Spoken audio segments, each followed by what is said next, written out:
കുട്ടികളെ, നമ്മളിന്ന് പഠിക്കാൻ പോകുന്ന അക്ഷരമാണ് ഓ.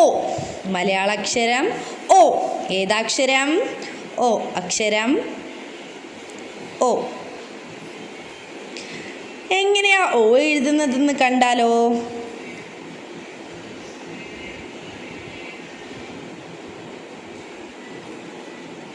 നിങ്ങൾ ഇതുപോലെ തന്നെ നോട്ട്ബുക്കിൽ എഴുതണം.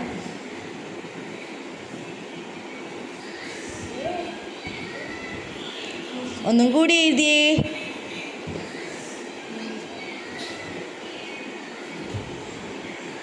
Very good.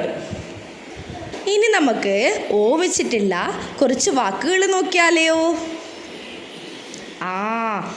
ഓ വെച്ചാണല്ലേ നമ്മൾ ഒച്ചെന്ന് എഴുതുന്നത്. ഒച്ചുണ്ടല്ലേ, ഒച്ച്. സ്നെയിൽ. സ്നെയിൽ നമ്മുടെ പാടത്തും അതേപോലെയൊക്കെ വരാന്തയിലൊക്കെ മഴക്കാലത്ത് കാണുന്നുണ്ടല്ലേ സ്നെയിൽ. നിങ്ങളുടെ വീട്ടിലുണ്ടോ സ്നെയിൽ? നിങ്ങൾ കണ്ടിട്ടുണ്ടോ? ഒച്ച് കണ്ടിട്ടുണ്ടോ? ഒച്ച്. ഓ ചാ ഇ. ഒച്ച്. അടുത്ത വാക്കാണ് ഒട്ടകം. ഒട്ടകം. ഒട്ടകം.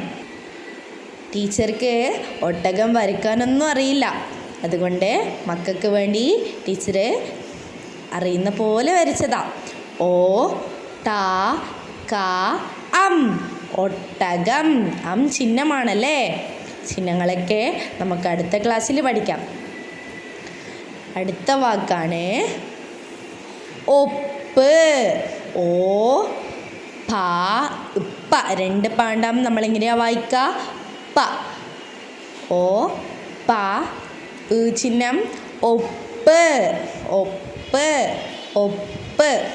അടുത്ത വാക്കാണ് ഒന്ന്. ഒന്ന്. ഒന്നൊരു നമ്പറാണല്ലേ. 1 എന്നുള്ളതിൻ്റെ മലയാളത്തിൽ നമ്മളെന്ത് പറയും? ഒന്ന്. ഓ നാ ചിഹ്നം ഒന്ന്. ഓ. ഓ. ഒന്ന്. അടുത്ത പുതിയ അക്ഷരങ്ങളായി ടീച്ചർ പിന്നീടുള്ള ഒരു വീഡിയോയിൽ വരാം.